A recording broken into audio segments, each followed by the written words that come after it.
ភ្លៀងធ្លាក់លើដំបូលសង្សេផ្ទះយើងបងអង្គុយនឹកឈើដែលបាក់ជើងមកខាងបងចាំសំលេងសើចយកបងយកកាលពីម្សិលមិញ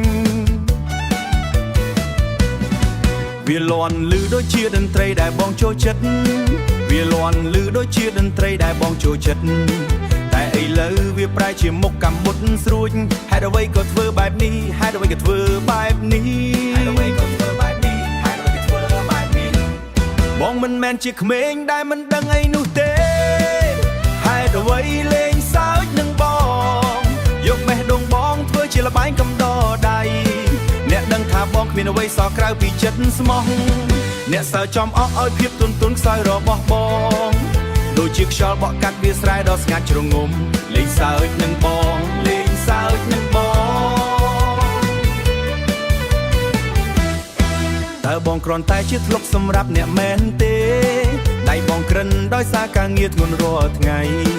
បងរកលុយមកដើម្បីសង់ផ្ទះតូចមួយនេះអ្នកមើលមកបងដូចជាសត្វចម្លែកក្នុងទ្រុង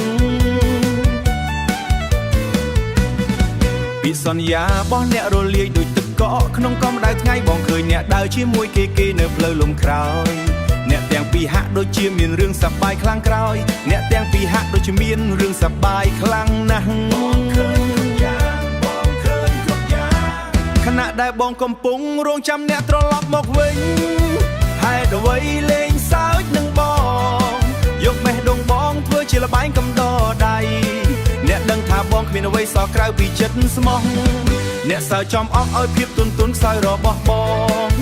ដូចជាខ្យល់បក់កាត់វាស្រែដ៏ស្ងាត់ជ្រងំលេងសើចនឹងបងលេងសើចនឹងបង